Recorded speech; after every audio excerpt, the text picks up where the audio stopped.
ज्योतिबा फुले, सावित्रीबाई फुले, कबीरदास, रविदास, अन्य सभी संत गुरु महापुरुषों को नमन करते हुए जहाँ से आए हुए हमारे सभी भाई और बहनों, बुजुर्गों और बच्चों को सादर से भी नमन करता है। और मंच पे बैठे हमारे सभी बहनों को स्वागत देने मौका मिला। तो आज हम अपना कीमती समय निकाल कर यहाँ किस लिए बैठे हैं उसको जानना हमारे लिए बहुत जरूरी है। आज नरेंद्र सिंह यादव का जन्म 1 सितंबर है 1911 को। नरेंद्र सिंह यादव का जयंती के समारोह पर हम सब लोग यहाँ इकट्ठा हुए हैं। और नरेंद्र सिंह यादव ने क्या करके गए वो विचार आप लोगों से साझा करने की जरूरत है कि हम कैसे जानेंगे कि नरेंद्र सिंह यादव हमारे क्या थे और क्या हमारे समाज के लिए कर गए।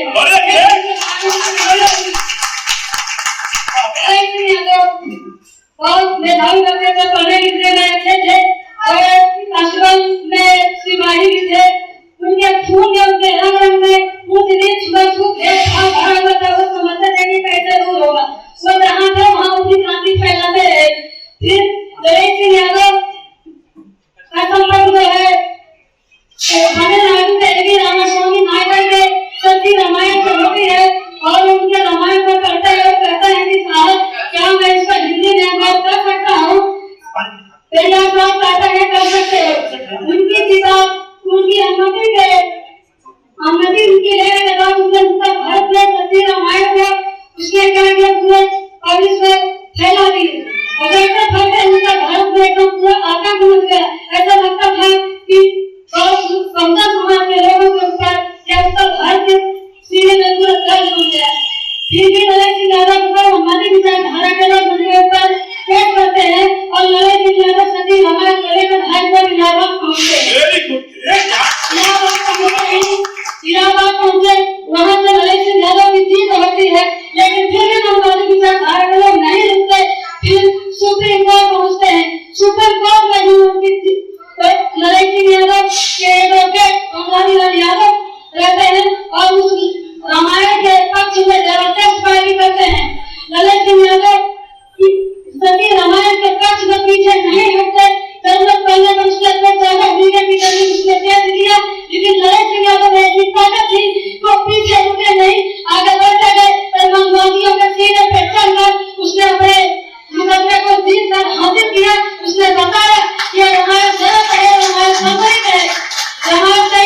गाँवों में तो कहते हैं हमारे पिछड़े समाज की बहन बेटी सवालों के खेती में जाकर धान की रोपाई करती है, इतना उसमें कीचड़ लगाती है।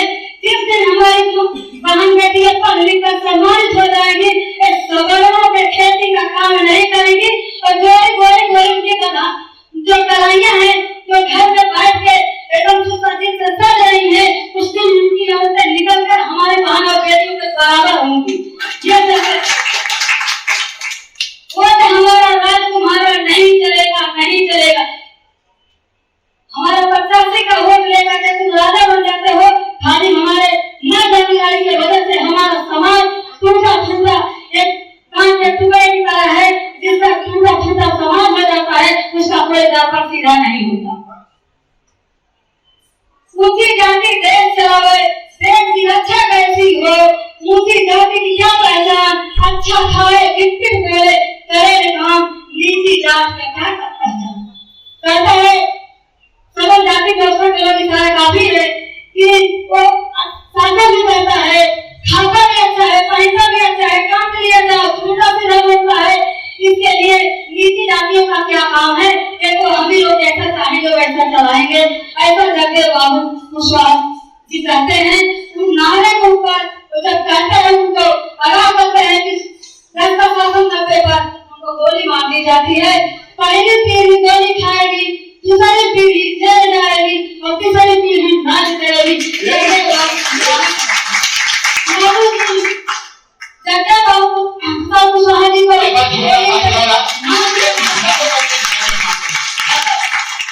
मंच पे हमारे जैसे पोते से गोली से मार दिया गया और पानी पीने के लिए अगर बोला तो उनको पेशाब करके पिला दिया गया। और मनवादी व्यवस्था के लोग आज हमारे समाज के लिए उसने गोली खाली सीने पे, फिर हमारा समाज सोया है। मैं कैसे जगाऊं और कैसे बताऊं, बताने पर वोट है सब बहुत रोगी हो गए हैं। ऐसा कुछ नहीं है। जब अपने महापुरुषों को पढ़ोगे, ललन यादव को पढ़ोगे, जगदीश प्रसाद कुशवाहा को पढ़ोगे, बाबा साहब को पढ़ोगे, झंडा फूले को पढ़ोगे, ऊंच नीचे खाई को पढ़ोगे, तब हमारे दिल में लगेगा कि हम कहाँ खड़े हैं। सबसे पहले वादी बात सब में पावे पीछे साथ, किसी बात को लेकर के पूछा जाता है। रामचंद्र वर्मा जी पूछते हैं कि सब के साथ कहाँ है, खाली आपका नारा है। ऐसा करते हैं तो शोषितों का राज शोषितों के लिए और शोषित ही बनाएंगे, तब ये हमारा बहुजन समाज जागेगा, तब हमारा राज था, हमारा राज है, हमारा राज रहेगा, प्रभुत्व भारत बढ़ेगा। इसी लाइन में लेते हुए मैं थोड़ा सा रामचंद्र वर्मा जी के बारे में बात कर देती हूँ। उनका भैया 22 अगस्त 1923 को रामचंद्र वर्मा का जन्म होता है। रामचंद्र वर्मा जी भी अच्छे परिवार से थे, पढ़े लिखे थे, 12वीं किया और हिंदी, अंग्रेजी, उर्दू, संस्कृत उनके पिता के जानकार भी रहे। और उनका जन्म कानपुर के गौरीसरा गांव में हुआ। पिता का नाम गोपाल और माता का नाम सुखिया देवी था। सुखिया देवी का ऐसा रखा है तो हम लोगों ने रखवाया होगा, कोई अपने बच्चे का अपने हिसाब से नाम नहीं रख सकता था, पहले भले करता था लेकिन नाम अच्छा नहीं रखा। तो रामचंद्र वर्मा जी क्या कहते हैं कि हिंदू ब्राह्मण समाज को आगाह करके कहते हैं मारेंगे मर जाएंगे, हिंदू नहीं कहलाएंगे, हिंदू नहीं कहलाएंगे। क्योंकि उनको पता है तो जान रहे कि अगर हम हिंदू बने रहेंगे तो हमारा समाज हिंदू बना रहेगा। हिंदू में जात पात ऊंच नीच छुआ छूत भेदभाव सब कुछ है और हम टुकड़े टुकड़े रहेंगे, हम कभी एक नहीं हो जाएंगे। रामचंद्र वर्मा जी अपनी कितनी लेखनी लिखते हैं और कहते हैं शोषितों का राज शोषितों के लिए और शोषितों के लिए बनाना है, इसलिए हमको अलग खड़ा होना होगा। अलग खड़ा होने के लिए हमको अगर राम दार्शनिक है उनको हटाना है तो कुछ 85 देशों का दौरा करने के बाद पूरे विश्व में कब्जा करके जीत से हासिल लाए हैं। उस हिसाब से बड़े हैं और कुछ का ज्ञान सबका विज्ञान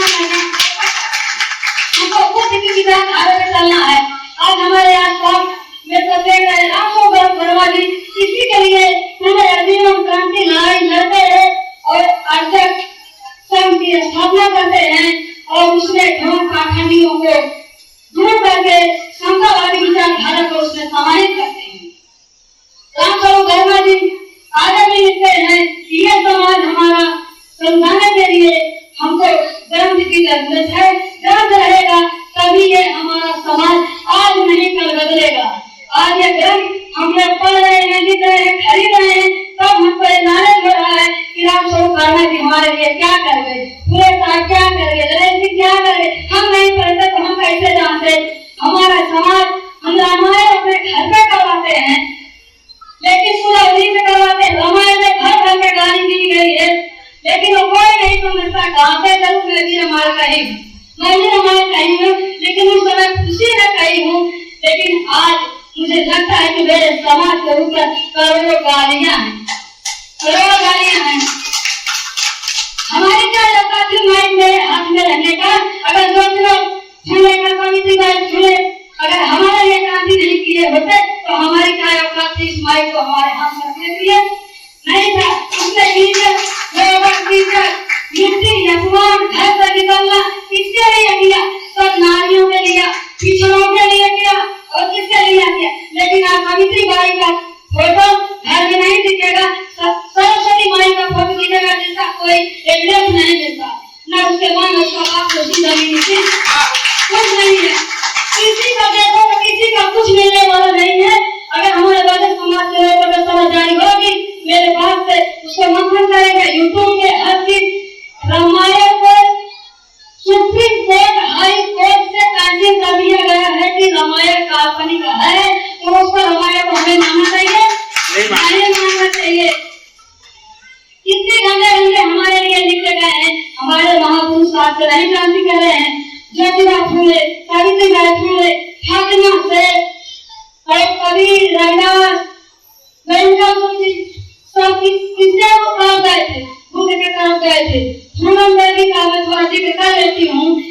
कि हमारी जाति थी, इसके लिए मैं ये बता रही हूँ कि हम हिंदू हैं, हम हिंदू हैं तो हमारा सोचा क्यों?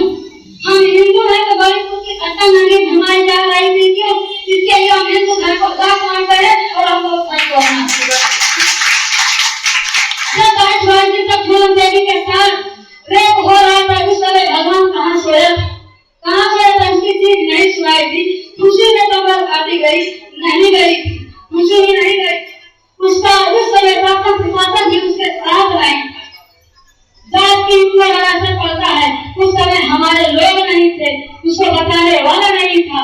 इसलिए पूनम देवी हिंदू थी और पूनम देवी नागपुर में आकर धर्म अपना ली और हिंदू धर्म को छोड़ दिया।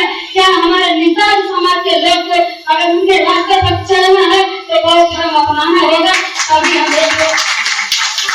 बहुत सारे महापुरुष हमारे देश में बहुत सारी क्रांतियां कर गए, उन्हीं महापुरुषों की किताब को हमको पढ़ना है और उनके रास्ते पर चलना है।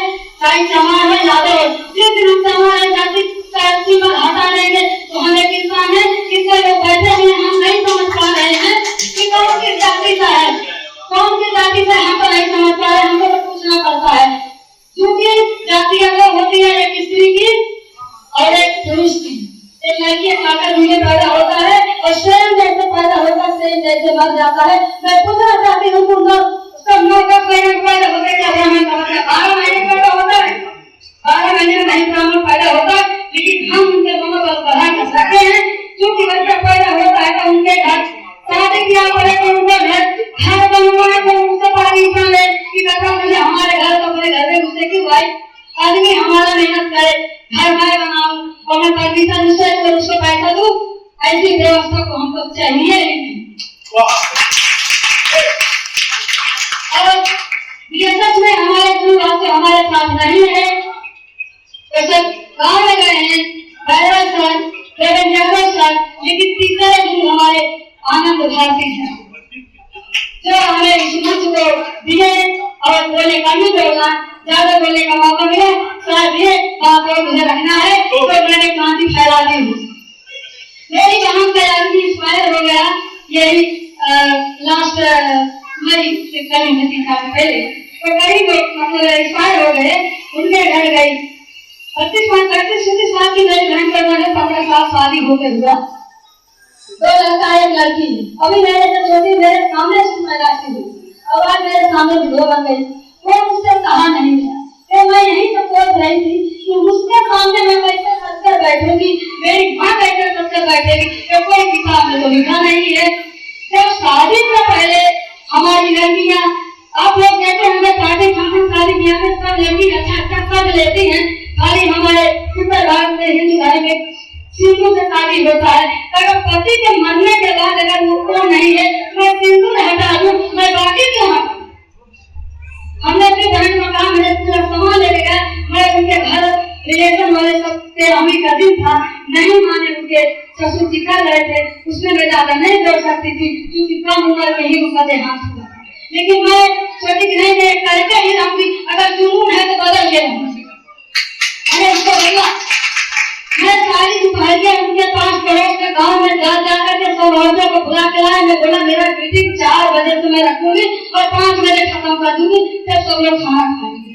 लेकिन जब गाने में दे दिए, उनका थोड़ा टाइम बात करना दीदी ऐसा है तो चलो ठीक है, लेकिन करके रहूंगी मेरा जिद।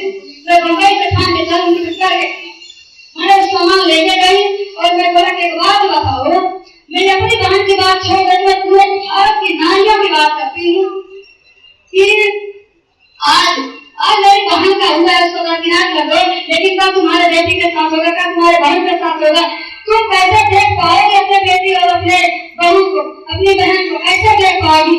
अगर ये ऐसा इसको खत्म करना है तो मैं ये चाहूंगी कि उसका पति नहीं है तो सिंदूर छोड़ करके बाकी सब एक परंपरा के तरीके से किया जाए, जैसे शादी का एक परंपरा होती है। मैंने कहा मेरी बहन आज के बाद ये अगर आप सबको कबूल होगा तो मेरी बहन सिंदूर नहीं लगाएगी, मतलब सिंदूर छोड़ करके मेरी बहन सब कुछ करेगी। जब उसका शौक होगा तब वो करेगी। शौक ऐसा नहीं है, वो खाना खाएगी, वो कपड़ा पहनेगी, खेती बाड़ी देखेगी, बच्चों को देखेगी, पार्टी फंक्शन में जाएगी, कैसे जाएगी? एकदम ऐसे औरत बिना सजने के बजाय पत्थर की मूर्त की समान होती है। जब तक औरत सजती नहीं तब तक औरत पत्थर हो जाती है। लेकिन यही महिलाएं अंधविश्वासी होंगी, यही जैसे पति मरता है एक पूरी वो परेशान रहती है पति वियोग में, दूसरे दिन की तरह उसको सोचना चालू कर देते हैं। मैं नहीं तो बोल रही थी अपनी माँ को कि मम्मी उसको छूने मत देना, लेकिन कोई बोल रही है बेटी मेरा चल नहीं रहा है इसके गाँव वाले बोलते हैं चाचा है, बोले ठीक है, अगर वो लोग उसको उतारने का काम किए हैं तो मैं चढ़े को उसको सजा कर रखूंगी, उसी जगह जो उतारा है उसके सामने सजा और मैंने सजाने का काम किया। हमारे जीवन साथी हमारे साथ है, तो छोड़ जाने को तो बात में करेंगे, मेरा पिता भी मेरे छोड़ जाने को मैं कोई नहीं बोलेगा। जुनून है तो बदलूंगी और जुनून है तो फैलाऊंगी, अगर फैलेगा तो लोग जानेंगे, कुछ लोग अच्छा समझेंगे, कुछ लोग बुरा समझेंगे, लेकिन जरूरत पड़ेगी वही है।